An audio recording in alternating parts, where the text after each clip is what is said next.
Et donc, sans attendre, à toi, Vincent, tu veux nous parler de l'offre commerciale. Mais qu'est-ce que c'est donc? Bonjour à tous, Eh bien, bienvenue oui. pour cette nouvelle édition des Chroniques Melchior pour l'entrepreneur.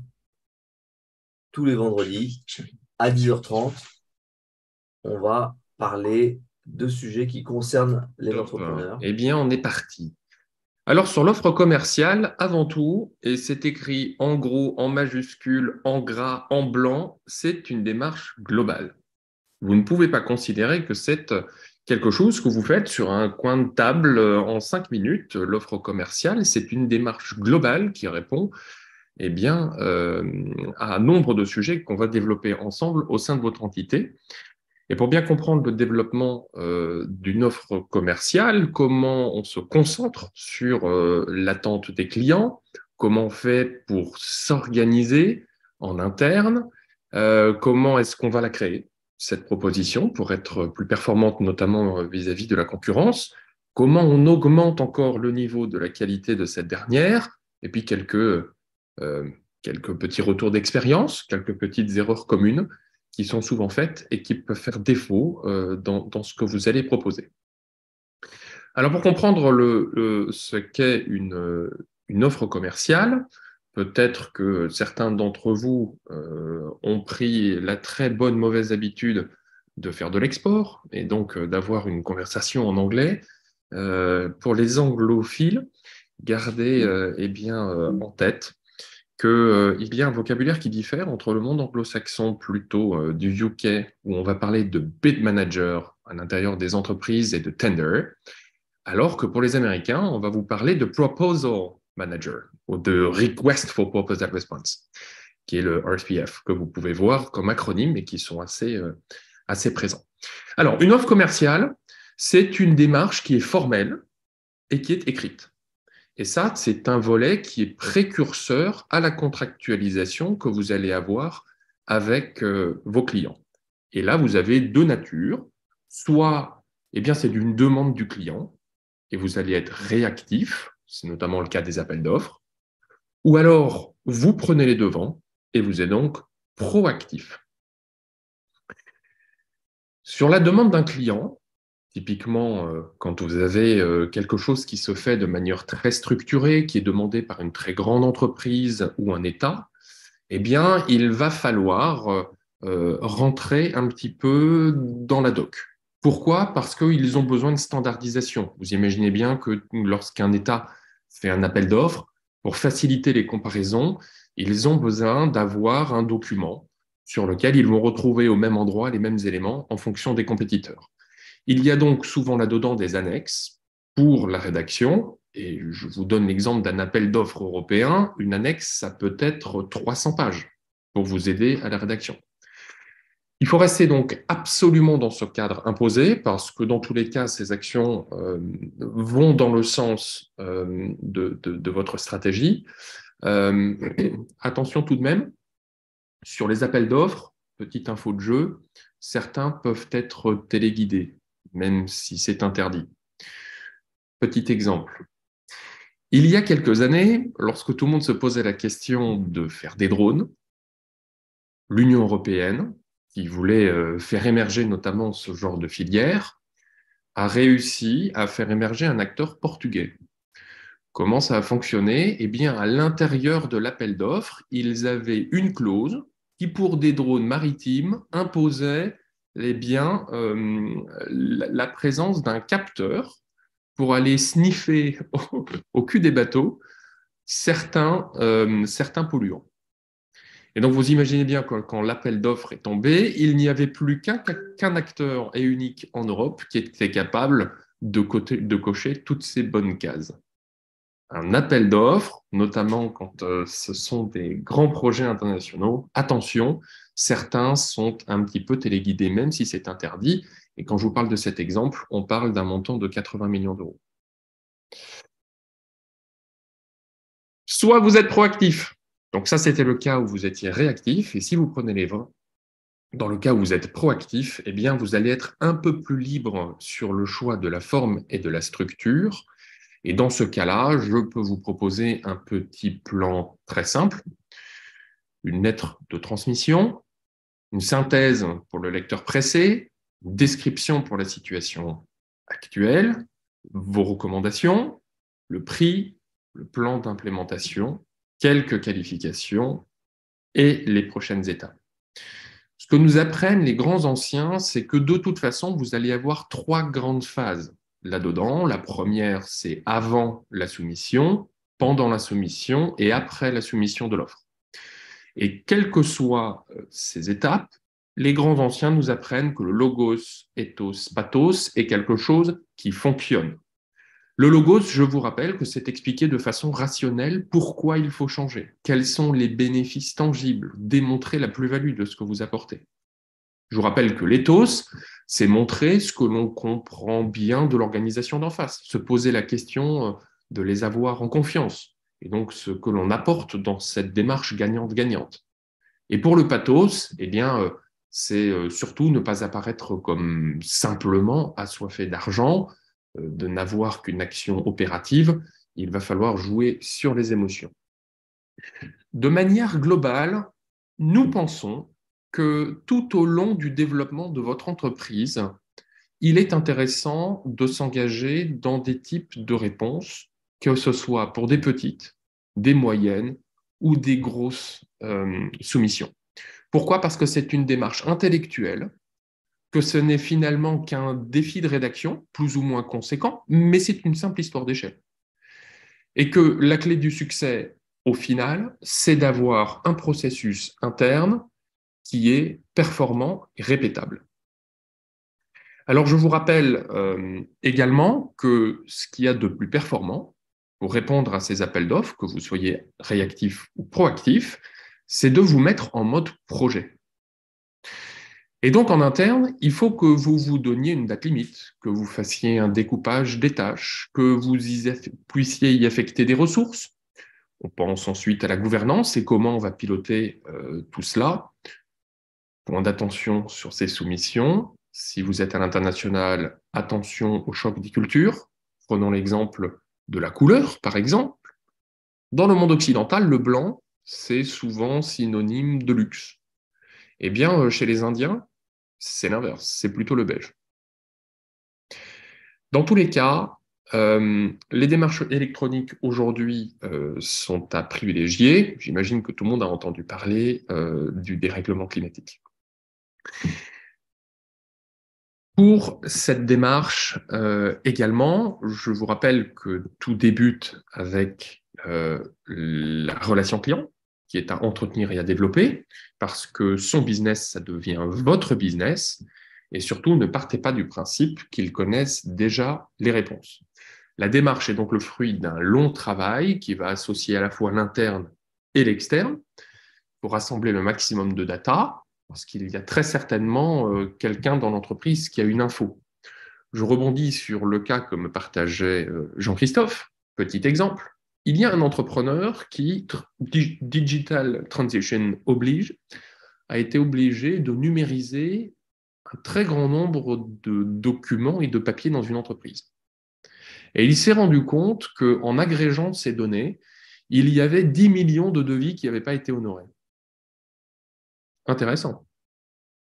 Ça veut dire quoi? Ça veut dire que dans toutes les organisations, et plus elles sont conséquentes et grosses, plus la transmission d'informations est un défi pour l'entreprise. Bien, où est-ce que j'en suis? Je n'arrive plus à cliquer, je suis bloqué.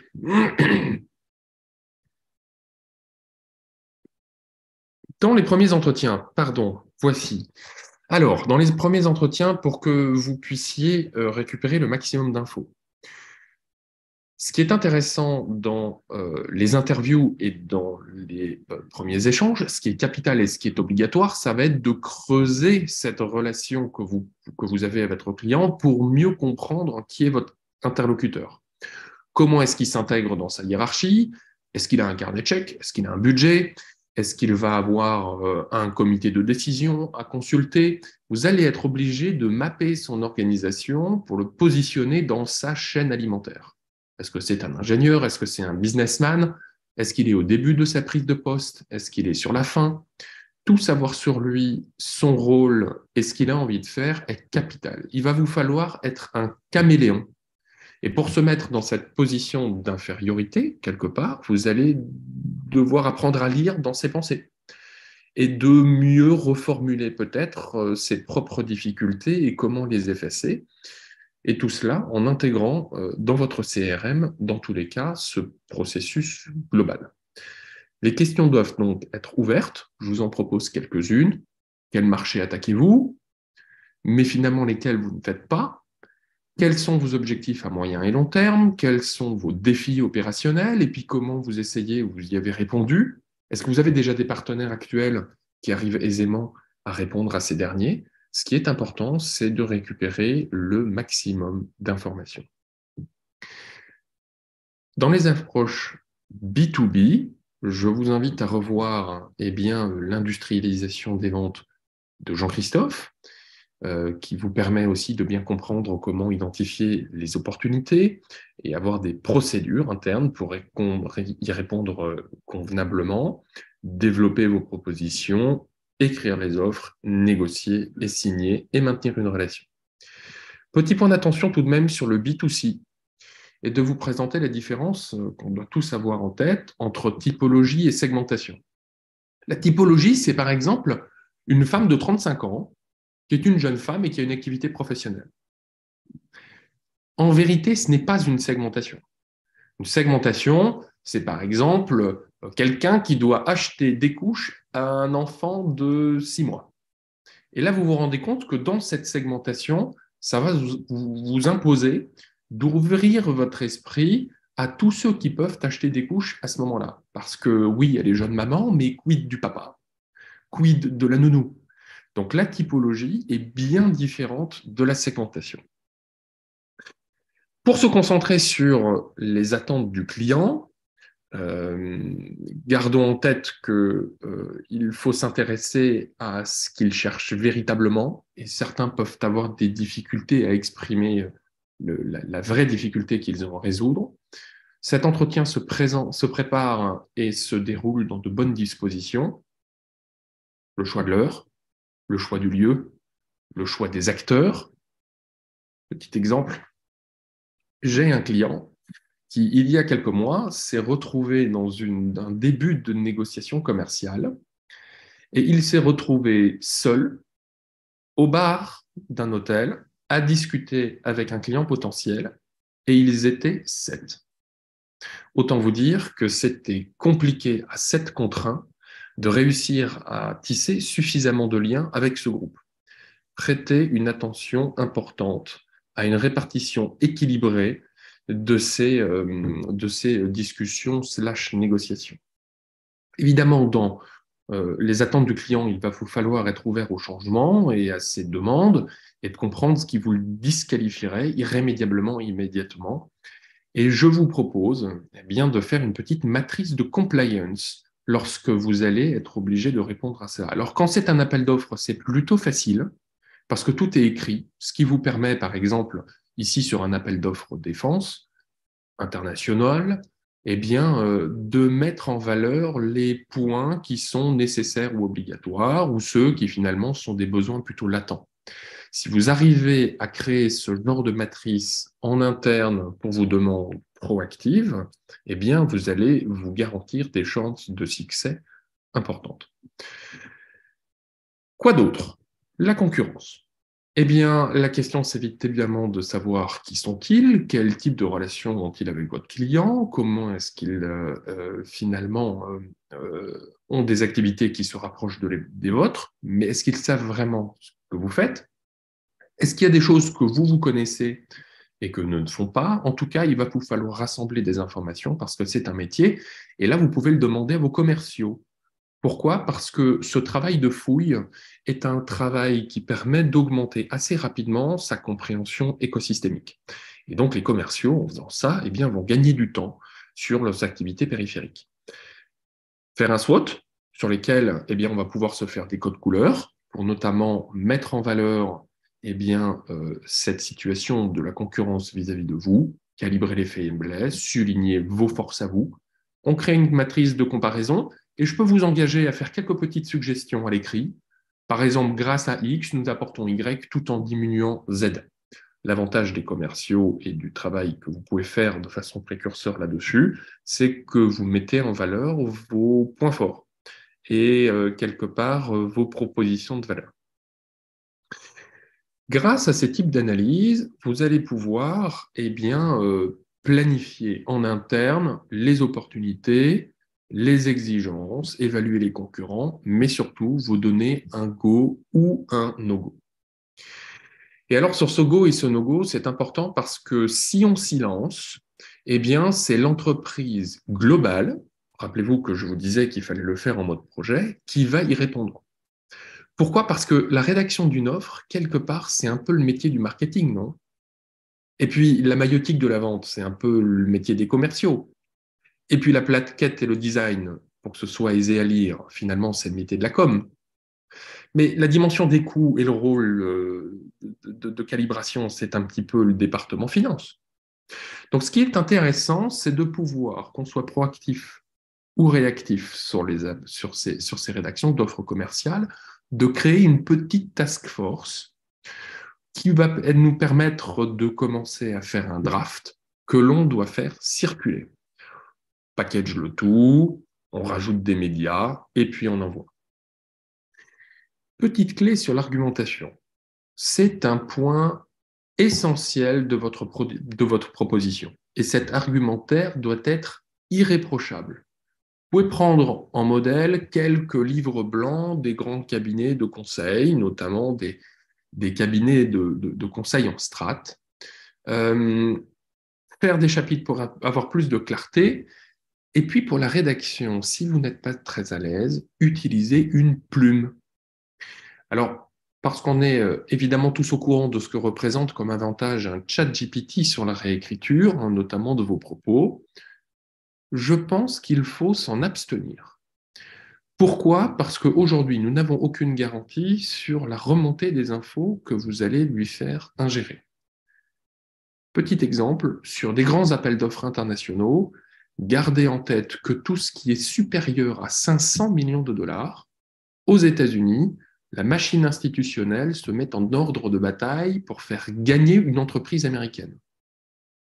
Je répète, dès que vous allez être au-dessus de 500 millions de dollars sur un appel d'offres potentiel, la machine administrative et institutionnelle américaine se met en ordre de bataille pour faire gagner les Américains. Donc, si vous êtes un sous-traitant possible, si vous êtes un concurrent possible, vous allez être criblé, vous allez être suivi. Et il y a beaucoup de choses aux États-Unis qui sont particulièrement poreux. Donc, je ne peux que vous engager à ce stade de maturité de ce genre d'outil, d'engager quelqu'un qui sait écrire. Si on veut mettre la barre encore plus haute, notamment dans les appels d'offres, on apporte des chiffres sur les tendances. C'est le sujet du market intelligence. On alerte sur les opportunités supplémentaires qu'on peut identifier, qualifier et baliser. On ajoute des questionnaires que vous avez pu réaliser auprès des clients finaux de votre client actuel. Vous ajoutez des modèles d'évaluation financière, vous ajoutez des partenaires supplémentaires qui peuvent être des cibles pour votre client à moyen et long terme. Et puis, avant l'envoi, on va faire un roll call. Alors, qu'est-ce qu'un roll call? Chez les militaires, c'est quelque chose qui est très utilisé. C'est le concept de l'appel du matin, pour n'oublier personne, qui, au-delà de faire simplement le décompte des gens présents, s'assure aussi de la disponibilité opérationnelle. Ça peut être une liste imprimée, ça peut être des registres, ça peut être des choses informatisées. En tout cas, donc, ce qui est très intéressant, c'est que pour nous, c'est s'assurer que tout le monde a vu ce document qui va être envoyé et s'en assurer aussi au niveau de la qualité. Après l'envoi, on répond aux questions du client et on va avoir un process interne déjà prêt parce qu'il y aura forcément des questions. On se prépare à une présentation orale, on sauvegarde et on fait circuler toutes les informations réutilisables dans l'entreprise. Et en interne, il va falloir célébrer l'envoi avec ses équipes. Ça vaut le coup de le faire avant parce que si finalement on n'a pas reçu, c'est dommage de célébrer une défaite. On en profite pour faire du retour d'expérience. On en fait des cas d'école pour les plus complets et faire un reporting pour, par exemple, les coûts réels qui ont été affectés là-dessus, en nombre, les écarts concernant vos étapes clés qui étaient initialement envisagées, et puis continuer à exercer votre leadership pour corriger ces écarts, et puis ces points perfectibles. Ça devient des nouveaux points d'attention, ça vous permet de standardiser les procédures, et puis on va annoncer la prochaine séquence.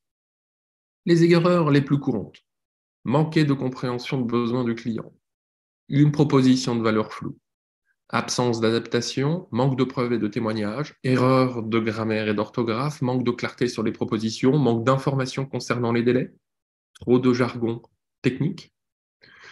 Concernant les appels d'offres, gardez en tête que la conjoncture économique est difficile pour beaucoup, mais qu'elle est un Eldorado pour d'autres. Et donc, un appel d'offres peut, pour certains, être une véritable difficulté parce qu'en fait, cet appel d'offres-là va s'intégrer dans un projet plus global de transformation de l'entreprise.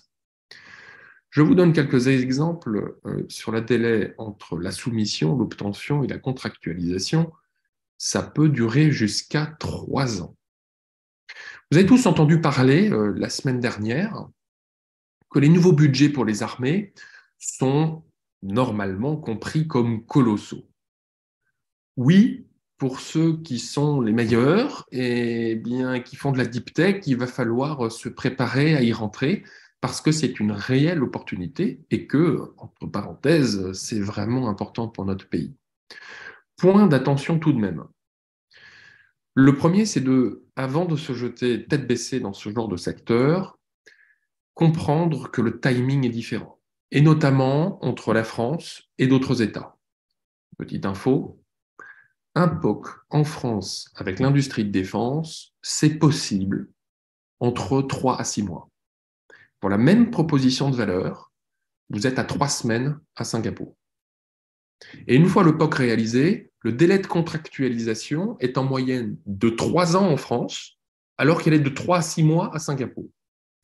Donc, dans ces grands plans d'armement, gardez toujours en mémoire que ces opportunités, eh bien, le premier vol du Rafale, c'est 1986. On est en 2023, on a encore des Mirage 2000. La transformation d'une armée, c'est entre 30 et 50 ans. En conclusion, effectuer une offre commerciale est avant tout une démarche qui est embrassée par l'ensemble de l'entreprise. Elle doit être organisée en interne et nous recommandons de ne pas les sous-traiter. Pourquoi? Parce qu'on peut se rapprocher d'un cabinet qui connaît quelques tips pour répondre à des épaules d'offres importants, mais qu'en réalité, il y a de nombreux avantages à ce genre de démarche qui peut paraître complexe ou gourmande en termes de temps et en engagement. Avec une bonne organisation interne, c'est un vecteur important d'amélioration continue. C'est une richesse de partager ces informations qui vous permettront de mieux appréhender vos dynamiques de marché. Et je conclurai avec un petit exemple. L'un de nos clients, qui est une entreprise de deep tech française qui se positionne dans le marché du spatial, a commencé son premier vrai dossier par une demande de subvention auprès de la BPI. Il l'a réutilisé pour faire un prêt bancaire. Et puis, il l'a de nouveau réutilisé et amélioré pour une subvention avec le ministère des Armées. Puis, ils ont refait un prêt bancaire, puis ils se sont rapprochés d'un grand industriel américain de la téléphonie, puis ils ont fait une petite levée de fonds. Son matériel est aujourd'hui dans l'espace et fonctionne.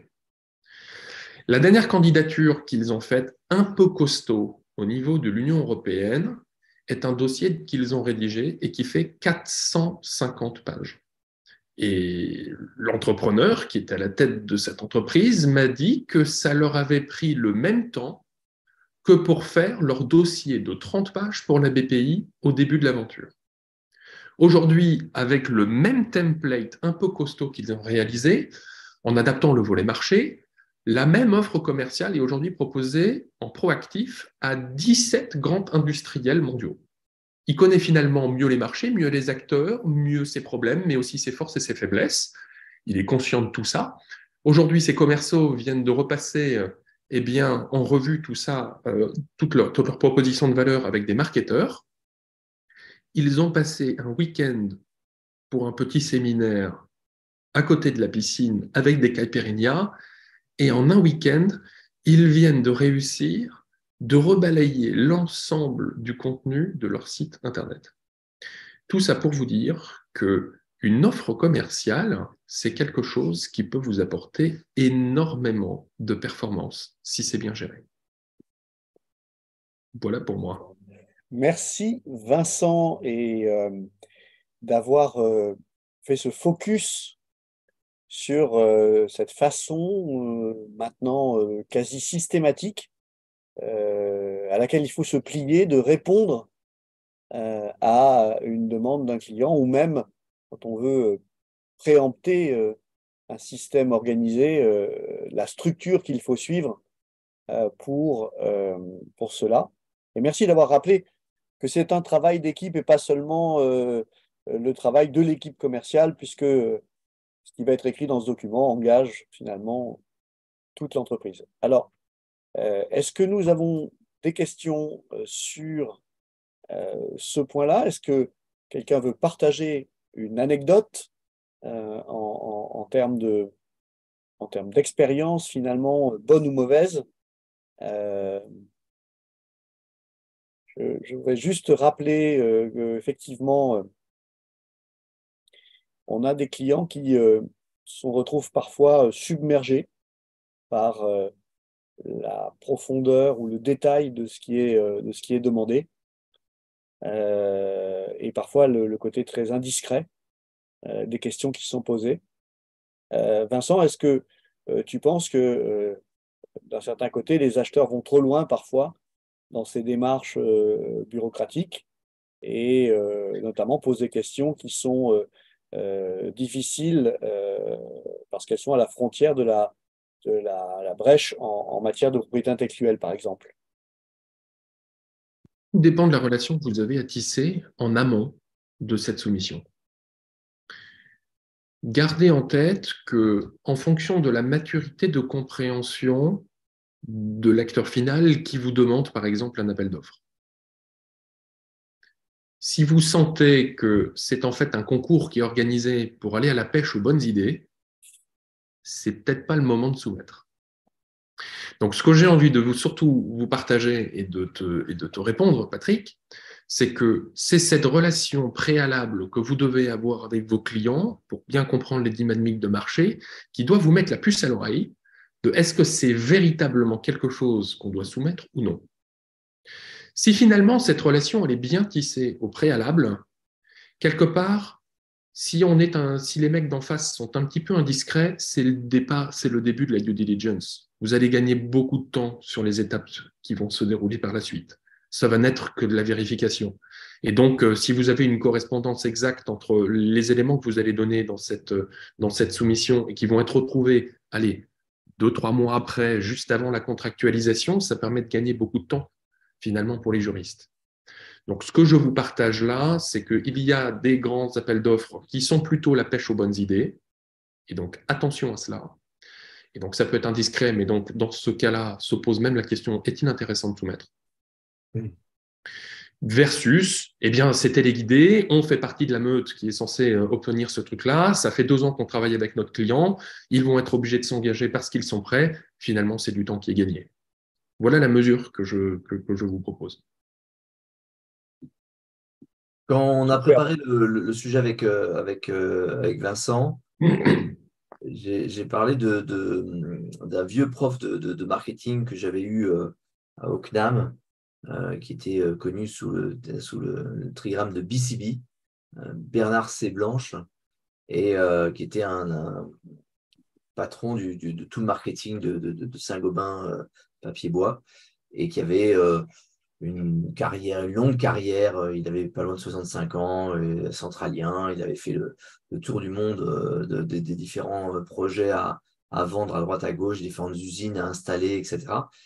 Et il avait deux grands principes. Le premier, c'était de dire que quelque part, dans un appel d'offres, on va devoir investir quasiment 10% du montant du projet.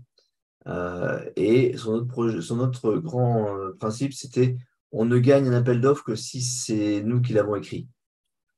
Et ça rejoint ce que tu disais avec la notion de téléguider un appel d'offres.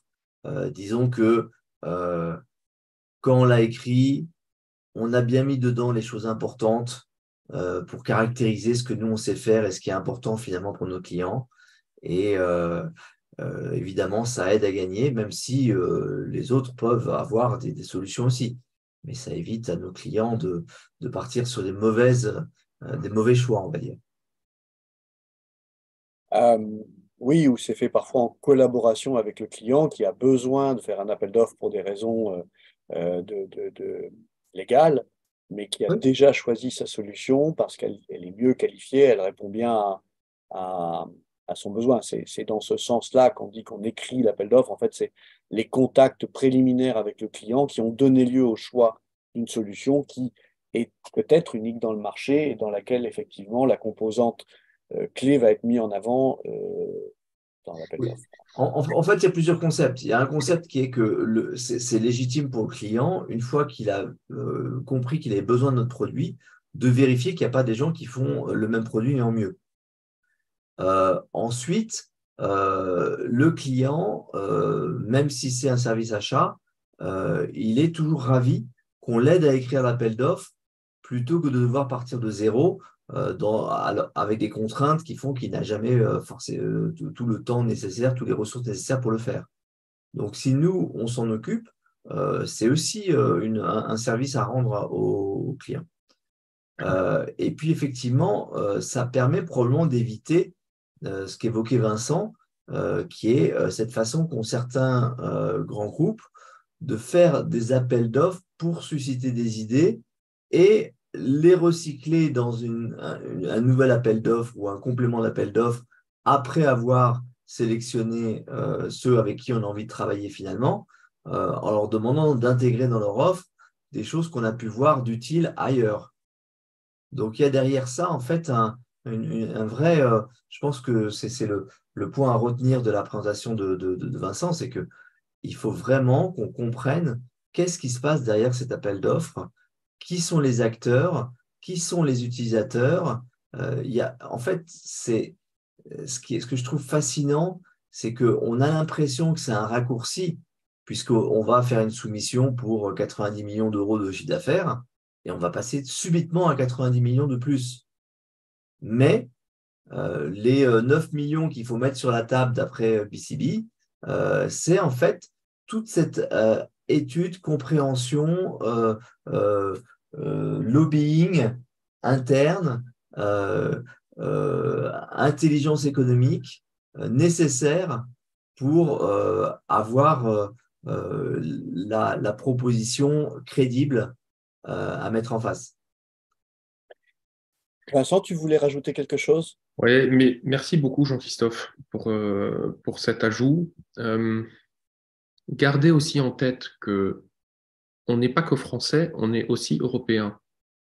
Et que lorsque vous avez des appels d'offres qui sont aujourd'hui tenus par les États, je vous rappelle que vous êtes dans une compétition européenne et que la loi française, elle a beaucoup de défauts, notamment d'aller chercher les moins 10 ans.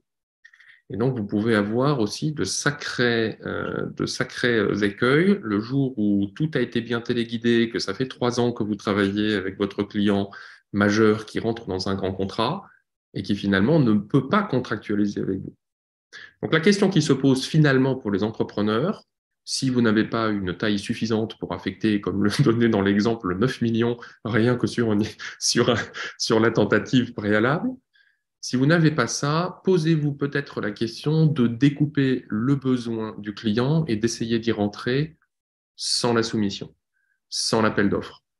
Passez par le bypass, passez par la porte de derrière, parce que finalement, vous pouvez très certainement mieux aider le corporate ou l'État si vous y arrivez petit à petit et qu'une fois que vous êtes à l'intérieur, vous pouvez de bureau en bureau réussir à remonter la pelote de laine pour essayer de les aider. Et ça rentre dans les stratégies de go-to-market que Jean-Christophe nous partage assez régulièrement. Tout à fait. Et d'ailleurs, il y a encore une autre option qui est possible, qui est est-ce que c'est nous qui allons soumissionner ou est-ce qu'on va se mettre dans, Un groupe. en piggyback, comme on dit, sur le dos d'un gros qui, lui, a ses habitudes, qui a fait cet investissement de 9 millions dans la structure de l'État, de l'institution, en y étant régulièrement, en ayant des collaborateurs qui sont au quotidien en train de sonder les cœurs et les reins des clients, enfin, du client, et qui du coup, c'est lui qui a fait cet investissement, c'est normal qu'il en tire un profit, et nous, on vient lui apporter un produit ou un service qui va lui permettre de mettre un pied de plus chez ce client ou cette institution. C'est un autre sujet, effectivement, Vincent. On a fait des chroniques là-dessus, notamment sur les notions d'écosystème. Mais on peut effectivement faire une chronique plus tard sur cette façon d'admettre qu'il y a des appels d'offres qui ne sont pas pour nous et qu'il faut néanmoins être dedans et qu'il y a donc une autre forme de vente qui peut être intéressante.